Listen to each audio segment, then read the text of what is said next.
আজকে ভার্সিটির প্রথম দিনটা ভালোভাবেই কাটলো। দেন পরের দিন থেকেই শুরু হলো এক অন্যরকম ফিলিংস।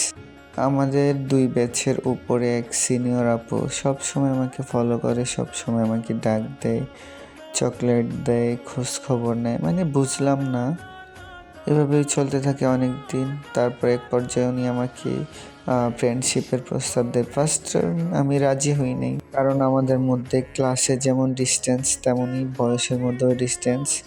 ও আমার থেকে 2 বছরের বড়, আর ক্লাসে তো বললামই আপনাদেরকে 2 বছরের সিনিয়র। এক পর্যায়ে ওর জোরাজুরিতে রাজি হলাম। তারপর আজকে এখানে ঘুরতে যাব, কালকে এখানে ঘুরতে যাব, মানে এক প্রকার জোরাজুরি করেই নিত। তো আমারও বিষয়টা কিছুটা ভালো লাগতো। এক পর্যায়ে আমাদের দুজনের মধ্যে একটা আলাদা ফিলিংস কাজ করতে লাগলো, যদিও আমি বিষয়টা অ্যাভয়েড করতাম। তারপর একদিন মিমি আমাকে বলেই দিল যে তার ভালোবাসার কথা। তখন অনেক কষ্ট করে নিজেকে আটকালাম, ওনার থেকে দূরে সরে আসলাম। কয়েকদিন ভার্সিটিতে যাই নাই, ফোন অফ করে দিছি। 1 উইক পর দেখি ও আমার বাসার সামনে এসে দাঁড়িয়ে আছে। আর আমার আম্মুর কথাই বা কি বলবো, ওর কান্নার চেহারা দেখে আম্মু তো অবাক। তারপর ও আম্মুকে সবটা খুলে বলে। আমি অবশ্য ভিতরের রুম থেকে সব শুনছিলাম, বাট আমি সামনে আসি নাই, দেখাও করি নাই। ও আম্মুকে খুলে বলছে বিষয়টা।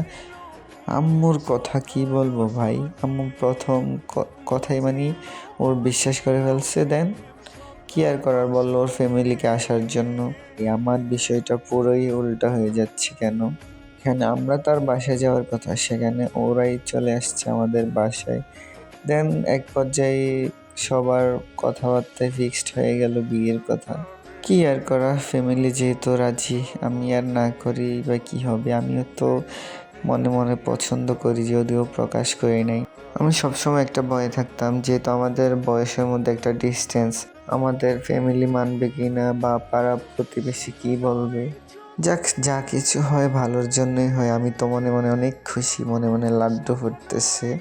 তো বন্ধুরা, আমাদের বিয়েটা হচ্ছে 12ই ফেব্রুয়ারি 2025। সবাই আমাদের জন্য দোয়া করবেন। আর সিনিয়র বউকে কিভাবে সামলাতে হয় আপনারা সবাই কমেন্ট বক্সে টিপস বলে যাবেন। এই মেয়ে এভাবে জোর করে আমাকে বিয়ে করে নিল, জানি না সামনে আরও কি করবে। তো সবাই আমার জন্য দোয়া করবেন এবং আমাদের পরিবারের জন্য দোয়া করবেন। আর আমি আপনাদের সবার জন্য দোয়া করি। তো আজকের ভিডিওটি এই পর্যন্তই। সবাই ভালো থাকবেন, সুস্থ থাকবেন। Thank you. আল্লাহ হাফেজ।